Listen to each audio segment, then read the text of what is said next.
شیطان کے چکر میں آ چکا تھا، ابلیس کے چکر میں آ چکا تھا، اس کے نفس امارہ نے اسے گھیر لیا تھا. فَطَبَّعَتْ لَهُ نَفْسُهُ قَتْلَ أَخِيهِ، اس کے نفس نے اسے لپیٹ لپاٹ کے اس جرم پر مجبور کر کے اسے اس جرم میں ملوث کر دیا. قتل اخی، اپنے بھائی کو اس نے مار دیا، قتل کر دیا. فقتلہ فاصبح من الخاسرین، اس نے یہ بہت بڑا جرم کر کے اپنے سر لیا اور پھر ذلت، رسوائی، تباہی اور بربادی اس دنیا میں اور آخرت میں اسے سمیٹ لی. فبعث اللہ غرابا یبحث فی الارض لیریہ کیف یواری سوءۃ اخیہ، اب اللہ نے ایک کوے کو بھیجا جو اپنی چونچ کے ساتھ زمین کھود رہا اور زمین کھود کر اس کوے نے وہ نمونہ بنایا کہ اپنے بھائی کی لاش کو کس طرح وہ اس میں زمین میں دفنائے گا. اب اس نے جب اس کو دیکھا، لیریہ کیف یواری سوءۃ اخیہ، اس پورے عمل کو جو کوے نے کیا اس کو وہ دیکھ رہا تھا. قال یا ویلتیٰ اعجزت ان اکون مثل ھذا الغراب، اس کو دیکھ کر بے ساختہ یہ کہہ اٹھا، افسوس میری زندگی پر، میں تو بڑا ہی نکما انسان ہوں، مجھے تو اتنی بھی عقل نہیں، اتنا بڑا جرم کرنے کے بعد بھی اتنی عقل نہیں کہ میں اس کوے کی طرح، جس طرح اس نے اپنے بھائی کو زمین میں دفنایا ہے، میں اپنے بھائی کو یہ کم از کم زمین میں دفنا سکتا. میری تو اتنی سینس بھی کام نہیں کر رہی.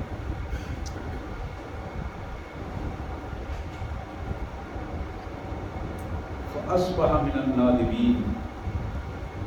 شرمندگی سے اپنی حرکت پر افسوس کرتا ہوا اسی کیفیت میں تھا، اور اس کو دیکھ کر اس نے اپنے بھائی کی میت کو بھی دفنایا. اب ایک واقعہ تھا جو قرآن نے ہمارے سامنے رکھا، یہاں تھا. اس واقعے کو سامنے رکھنے کے بعد اللہ فرماتے ہیں من اجل ذالک، یہ وہ کیفیت ہے جو دنیا میں نسل در نسل اسی کیفیت میں چلی آ رہی تھی. کتبنا علی بنی اسرائیل، تو ہم نے ایک قانون کے طور پر بنی اسرائیل میں اس قانون کو نافذ کر دیا، انہ من قتل نفسا بغیر نفس، جس شخص نے بغیر کسی وجہ کے، شرعی کسی حکم کے بغیر کسی قتل کے بدلے میں قتل کرنے کی بجائے بلا وجہ کسی کو مار دیا، قتل کر دیا، او فساد فی الارض، یا پھر زمین میں فساد پھیلانے کے بغیر، ایک آدمی فسادی نہیں ہے ظاہر ہے اس کا قتل نہیں ہوگا،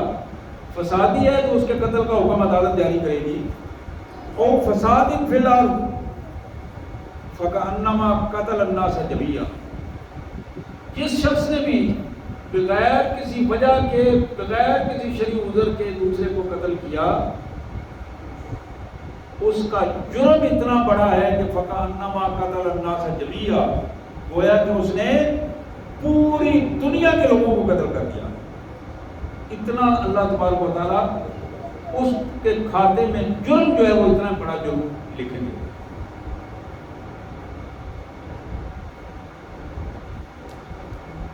ومن احیا فکأنما احیا الناس جمیعا، جس شخص نے کسی دوسرے کی جان بچانے کی کوشش کی، قتل سے بچانے کی کوشش کی، اپنی حد تک پورے اسباب پیدا کیے کہ یہ قتل سے بچ جائے،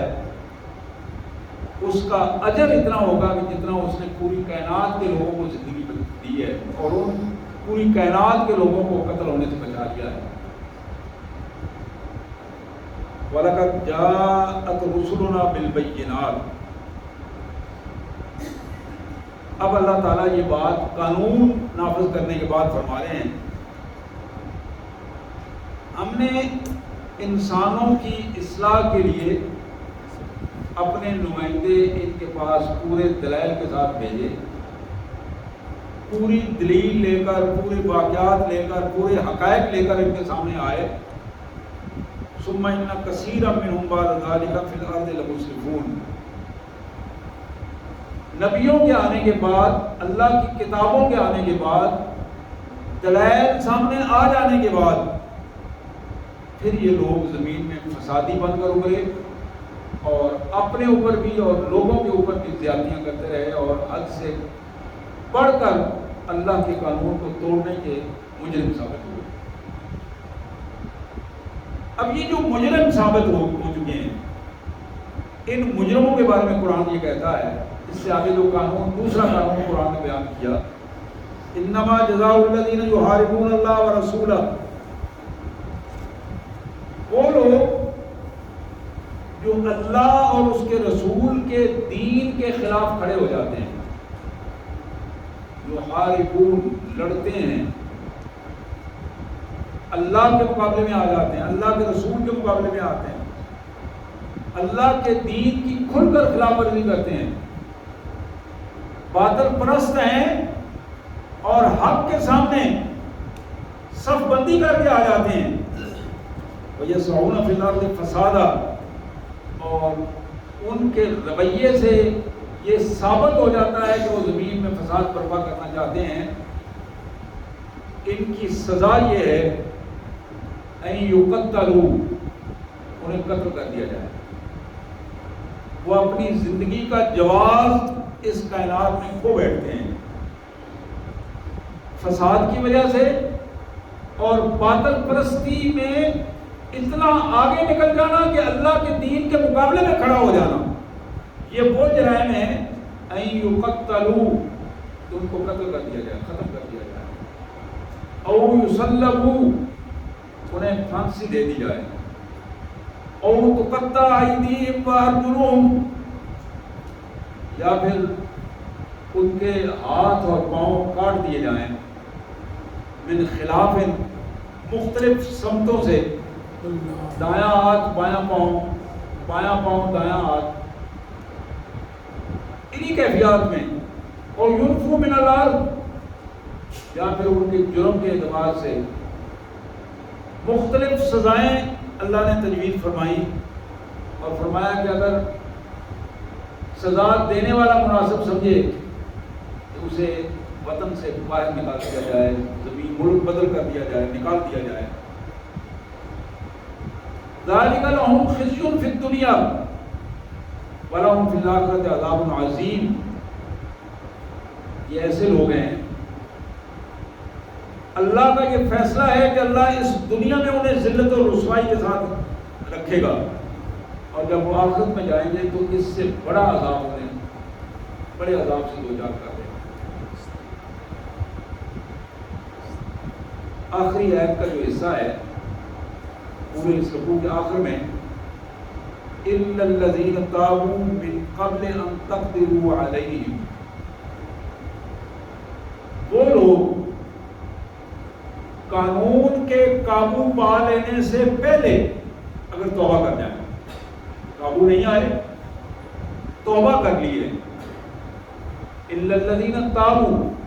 وہ لوگ جو واپس پلٹ آئے، توبہ کر لی، من قبل ان تقدروا علیہم، اس وقت سے پہلے کہ ان پر قدرت حاصل کر لی جائے، ان کو قابو کر لیا جائے، قانون کے شکنجے میں آنے سے پہلے انہوں نے توبہ کر لی، فَاعْلَمُوا أَنَّ اللَّهَ غَفُورٌ رَحِيمٌ، یاد رکھو کہ اللہ بخشنے والا مہربان ہے، اللہ ان کی سچی توبہ کو قبول کر لے گا اگر وہ سچائی کے ساتھ توبہ کرتے ہیں، لیکن قانون کے شکنجے میں آ جانے کے بعد، گرفتار ہو جانے کے بعد، جرم ثابت ہو جانے کے بعد معافی کی کوئی گنجائش نہیں، پھر وہاں توبہ کی گنجائش۔ صلی اللہ علیہ نبی وعلی آلہ وصحبہ وبارک وسلم، نستغفر اللہ ونتوب الیہ، یا کریم یا ارحم الراحمین یا ذا الجلال والاکرام۔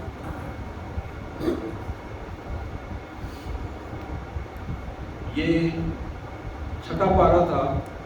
چھٹے پارے کا نامہ رکوع ہے، جس کا متن اور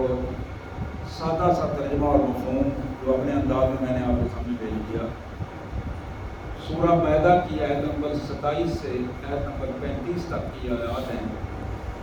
جن آیات کے حوالے سے آج والی گفتگو۔ سب سے پہلی چیز جو کائنات کے مالک نے ایک واقعے کی صورت میں ہمارے سامنے رکھی ہے، بڑا مشہور واقعہ ہے، آپ سب لوگوں نے ایک دفعہ نہیں کئی دفعہ سنا اور قرآن مجید میں مطالعہ میں اس کو پڑھا بھی ہوگا۔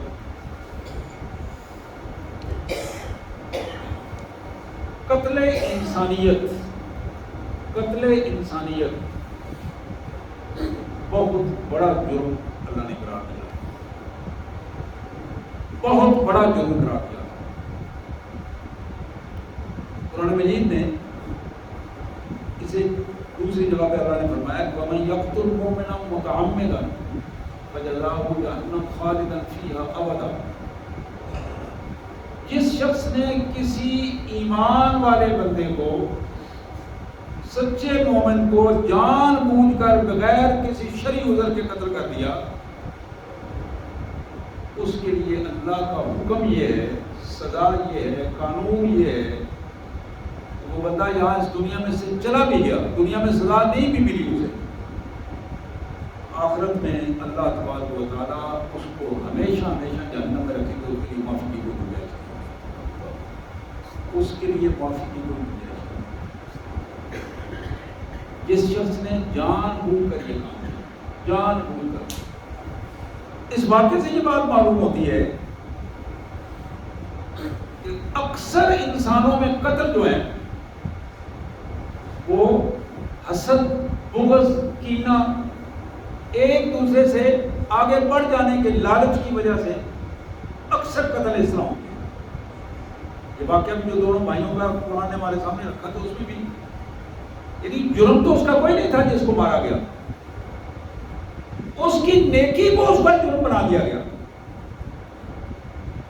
کہ تم نے نیکی کی ہے، اخلاص کے ساتھ کی ہے، تمہاری نیکی قبول ہوگی، میری قبول نہیں ہوئی، تمہیں میں راستے سے ہٹا دوں، بجائے اس کے کہ میں اپنے آپ کو سیدھا کروں۔ یہی شیطان کا سب سے بڑا غلبہ ہے۔ آج بھی ہماری دنیا میں بالکل اسی انداز کا سلسلہ چل رہا ہے۔ ایک انسان دوسرے کو سمجھانے کی کوشش کرتا ہے جو غلط راستے پر چل رہا ہے، یہ جو غلط راستے پر چلنے والا شخص ہے، بجائے اس کے سمجھانے سے یہ سمجھ جائے اور اپنے آپ کو درست کرے، معاملہ فہمی کی اختیار کرے، اس کی بجائے ایک ضد، اناد اور بغض کی حیثیت اختیار کر کے، بغض کو اپنے اندر پال کے یہ کوشش کرے گا کہ اس بندے کو راستے سے ہٹا دیا جائے، اس بندے کو ختم کر دیا جائے، اس عورت کو ختم کر دیا جائے، یہ عورت، یہ بچی، یہ بوڑھا، یہ نوجوان جو ہر وقت میرے راستے میں آتا ہے، میرے سامنے آتا ہے، میرے پناہ میں رکاوٹ بنتا ہے، سینکڑوں کے اعتبار سے قتل جو ہے ان کی بنیادی وجوہات بھی اسی طرح۔ اب جو گفتگو قرآن مجید نے اس نیک بچے کی جو گفتگو پیش کی ہے، تین چیزیں اس میں پیش کی ہیں، اس نے تین چیزیں اپنے بھائی کو بتائیں، اس کا تینوں کا اثر اس پر نہیں ہوا، لیکن اس نے اپنا فرض ادا کر دیا۔ پہلی چیز یہ ہے کہ اللہ تبارک و تعالیٰ کے ہاں قبولیت کا جو معیار ہے وہ تقویٰ ہے۔ قبولیت کا معیار یہ نہیں ہے کہ تم کتنی چیز اللہ کے سامنے پیش کر رہے ہو، کتنا عمل اللہ کے سامنے پیش کر رہے ہو، یہ قبولیت کا معیار نہیں ہے۔ قبولیت کا معیار یہ ہے کہ تم کس نیت کے ساتھ، کس سوچ کے ساتھ اور کس رویے کے ساتھ اپنے اللہ کی حضور پیش کر رہے ہو۔ ابو بکر صدیق کا مال بہت تھوڑا تھا، حضرت عمر فاروق رضی اللہ تعالیٰ عنہ کے مال سے جو غزوہ تبوک میں پیش کیا گیا، اور ان دونوں سے بہت تھوڑا تھا وہ مال جو رات بھر انصاری صحابی نے یہودی کی مزدوری کر کے 2 کلو کھجوریں لا کے رسول اللہ صلی اللہ علیہ وسلم کے حضور پیش کی. لیکن بارگاہ رسالت نے جس عمل کو سب سے زیادہ تائید بخشی وہ سیدنا صدیق اکبر رضی اللہ تعالیٰ عنہ کی وہ نیت، وہ خوبصورت عمل. جب ان سے پوچھا گیا کہ صدیق کیا لائے ہو، کہا حضور جو گھر میں تھا وہ سب کچھ لے آیا. گھر میں کچھ بھی نہیں چھوڑا. کہا بس اللہ اور اللہ کے رسول کی محبت چھوڑا ہے. جس اللہ نے پہلے دیا وہ اور بھی دے دے گا. جو کچھ تھا، حدیث میں یہ الفاظ ہیں کہ سوئی تک بھی سمیٹ کے وہ سارا کا سارا لا کے رکھا. فاروق اعظم سے پوچھا،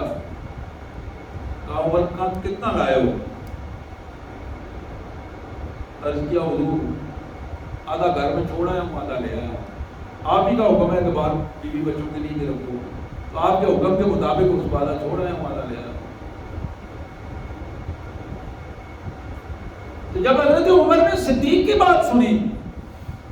تو بے ساختہ کہہ اٹھے کہ صدیق، عبداللہ خدا کی قسم ہر معاملے میں میں نے کوشش کی تمہارا مقابلہ کرنے کی، لیکن کسی معاملے میں تم مجھے آگے نہیں بڑھنے دیتے، کسی معاملے میں تم آگے نہیں بڑھنے دیتے. تو یہ پہلا عمل جو اس واقعے کے بعد ہم اللہ تعالیٰ ہمارے سامنے رکھنا چاہتے ہیں، اپنے بندوں میں دیکھنا چاہتے ہیں کہ جو بھی تم عمل اللہ کے حضور پیش کرنا چاہو، جب تک اس کی بنیاد میں تقویٰ نہیں ہوگا، اخلاص نہیں ہوگا، اللہ کے ہاں تعلق کی بنیاد نہیں ہوگی، اس وقت تک تمہارا عمل قبول نہیں ہوگا. یہ پہلا سبق ہے میرے لیے، آپ کے لیے، میری بہنوں کے لیے، کہ ہم جو عمل کریں اسے ریاکاری سے پاک کر لیں، دکھاوے سے پاک کریں. آج سب سے بڑا جرم، سب سے بڑا گناہ جو ہمارے اعمال کو ضائع کر رہا ہے وہ ریاکاری ہے. اور ریاکاری کو قرآن مجید نے اور حدیث مبارک میں شرک قرار دیا گیا. من صلی یرائی فقد اشرک، جس نے دکھاوے کے لیے نماز پڑھی اس نے شرک کیا، جس نے دکھاوے کے لیے خرچ کیا اس نے شرک کیا. کوئی عمل بھی جب ریاکاری کے ضمن میں آ جاتا ہے تو وہ مشرکانہ عمل بن جاتا ہے. جب عمل مشرکانہ بن جاتا ہے تو پھر صرف وہی نہیں، اس سے پہلے کیے ہوئے عمل بھی ضائع. جب آدمی مشرک بن جائے، یہ بات ذہن میں رکھیں، ایک شرک ایمان کو صاف کر دیتا ہے اور سارے نیک اعمال کو ضائع کر دیتا ہے. دوسری بات جو اس مظلوم بھائی نے اپنے ظالم بھائی کو یہ کہی، تم جب مجھ پر حملہ کرنے کی کوشش کرو گے تو یہ تمہارا عمل ہے، میں تمہیں روک رہا ہوں کہ تم یہ اس عمل میں اپنے آپ کو بچا لو. لیکن اگر اس کے باوجود بھی تم مجھ پر حملہ کرو گے تو میں تمہیں مارنے کی نیت سے میں تم پر حملہ نہیں کروں گا. دفاع ضرور کروں گا لیکن تمہیں مارنے کی نیت سے میں حملہ نہیں کروں گا. یہ تمہاری نیت ہے. یہ کام کیوں نہیں کروں گا؟ انی اخاف اللہ رب العالمین، میں اپنے اللہ سے ڈرتا ہوں، تمہارا ڈر نہیں ہے. میں اپنے اللہ سے ڈرتا ہوں اور اللہ کے ڈر کی وجہ سے میں کسی صورت میں بھی تمہارے اوپر ہاتھ نہیں اٹھاؤں.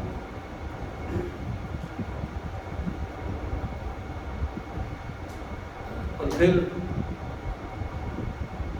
تیسری بات جو انہوں نے کہی کہ میرے بھائی، تمہارا باپ اور میرا باپ، تمہاری ماں میری ماں، تمہاری فیملی میری فیملی، اب دیکھو ہم ایک ہیں. اب اس ایک فیملی میں رہتے ہوئے اگر تمہیں یہ ادراک نہیں ہے تو پھر یاد رکھو تم جو گناہ کر رہے ہو، میں پھر یہی چاہتا ہوں کہ میرا گناہ بھی تمہارے ساتھ ہو اور تمہارا گناہ بھی تمہارے ساتھ ہو۔ اور پھر نتیجہ کیا نکلے گا؟ نتیجہ یہ نکلے گا کہ فتکون من اصحاب النار وذالک جزاء الظالمین۔ حضرات، آج ہم اپنے معاشرے میں جب دیکھتے ہیں تو شاید یہ دنیا کا وہ دور چل رہا ہے جس دور میں قتل و غارت کا بازار ہر آبادی میں گرما گرم ہے۔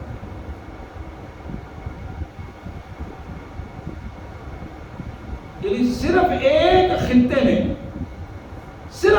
خطے میں اگر آپ غزہ کے فلسطین ایک چھوٹا سا خطہ ہے، غزہ فلسطین کا باقی علاقہ بھی موجود ہے، اس ایک خطے میں 1,00,000 بہت بڑا فگر ہے، 1,00,000 سے زیادہ چھوٹے چھوٹے معصوم بچے، خواتین، بوڑھے، جوان، 1,00,000 سے زیادہ قتل کر دیے گئے، اور پھر اس ظالمانہ طریقے سے قتل کیے گئے۔ ایک ہے کہ مقابلے میں آنے والے کو قتل کیا جائے، ایک ہے کہ پانی کی بوند کے لیے اس نالی یا ٹوٹی کے سامنے ہاتھ ایسے کیے ہوئے پانی کے قطرے کا انتظار کر رہا ہے اور اوپر سے گولا پڑا ہے اور اس کو مار دیا۔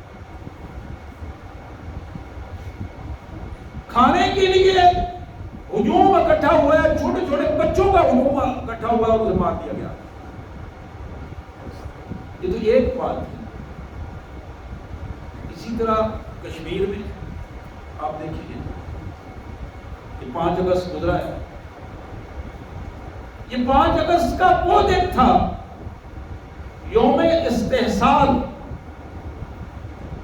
جو کشمیری بھائیوں کے ساتھ مل کر پوری دنیا میں منانے کا مطلب یہ تھا کہ اس دن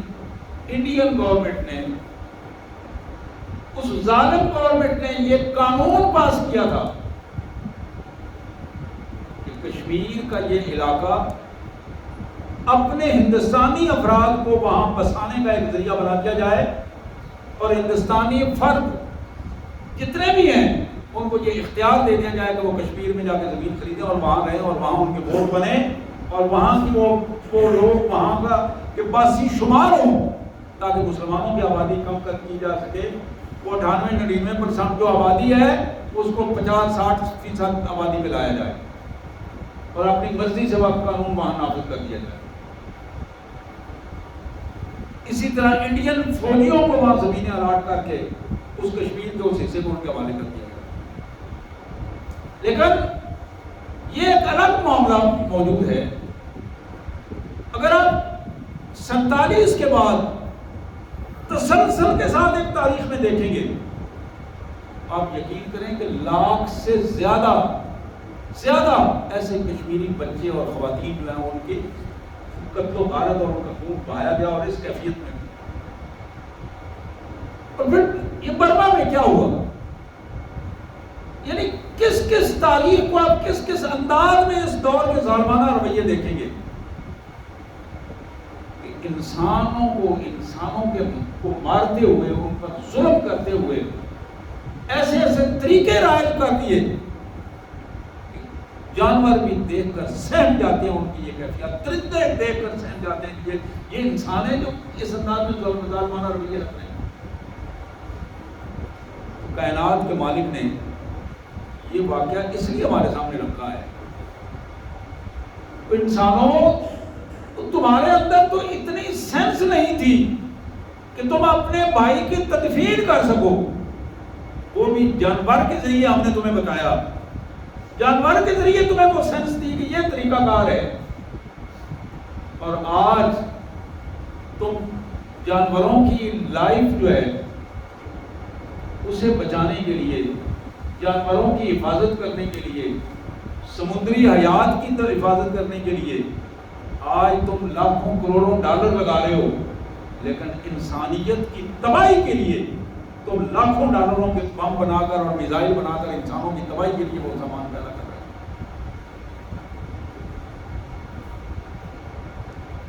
ہیں۔ اس کیفیت کو یہ جو فسادی لوگ ہیں، تو اللہ کی زمین کو فساد سے بھر دینے کے ہر وقت مساعی کرتے رہتے ہیں، کوشش کرتے رہتے ہیں، ان ظالموں کے لیے جو انسانوں کو قتل کرتے ہوئے ذرہ برابر بھی، اور بعضوں کا دین کے نام پر قتل کرتے ہیں، دین کے نام پر، اور بعض لوگ دین کے نام پر لبادہ دین کا اوڑھ کر، ایسی قومیں بھی ہیں، یہودی ہیں، عیسائی ہیں، بخشو ہیں، ہندو ہیں، جن کو یہ باقاعدہ ٹریننگ دے کر دین کے نام پر مسلمانوں کی شکل و صورت بنا کر، یہ بلیک واٹر جو مشرف کے دور میں آئے تھے، انہی کیفیات میں آئے۔ پاکستان کی اس سرزمین کو سرخ کرنے کے لیے انہیں ٹاسک کیا گیا تھا۔ یہ وہ کیفیات ہیں۔ قرآن پھر یہ کہتا ہے ایسے افراد، ان کے لیے لازم ہے کہ ان کو قابو کیا جائے، ان قاتلوں اور ظالموں اور فسادی لوگوں کو قابو کر کے ان یقتلوا، انہیں ختم کر دیا جائے، مار دیا جائے ان کے جرم کے مطابق، او یسلموا، یا انہیں پھانسی دے دی جائے، یا پھر انہیں اگر ان کا جرم ان سے تھوڑا کم ہو تو زندگی تو ان کی رکھی جائے، لیکن ان کے ہاتھ پاؤں کاٹ دیے جائیں تاکہ وہ پھر دوسری دفعہ یہ جرم نہ کر سکیں۔ اگر تھوڑا ان سے بھی کم جرم ہو تو پھر انہیں جلا وطن کر دیا جائے۔ ان سارے معاملات میں دو بنیادیں ہیں۔ ایک ان کی بنیاد یہ ہے کہ وہ مظلوم اور کمزور لوگوں کو دیکھ کر اور امن لوگوں کو دیکھ کر قتل و غارت کا بازار گرم کر دیں، اور دوسری بات یہ ہے کہ وہ زمین میں فساد کو فروغ دیں، فساد کو بھر دیں زمین سے۔ یہ وہ بنیاد ہے میرے بھائیوں، جس بنیاد کو اسلامی حکومت اس انداز میں اس کو اجازت دی گئی، لیکن ظالموں کو یہ اجازت نہیں دی گئی۔ اس قانون سے بعض افراد ظالمانہ رویوں کے حد تک اپنے مفادات کے تحت بھی اس طرح کی صورتحال بناتے ہیں، تو وہ بھی پھر انہی ظالموں کے حکم میں آئیں گے جو کل اللہ کے حضور ان کا اس کا جواب دینا پڑے گا۔ اللہ سے دعا ہے اللہ تعالیٰ فسادیت اور قتل و غارت اور بدامنی ان رویوں سے ہمیں پناہ عطا فرمائے، امت کو محفوظ فرمائے، اور اللہ تعالیٰ ہمارے ملک میں امن اور استحکام پیدا فرمائے۔ وآخر دعوانا الحمد للہ رب العالمین۔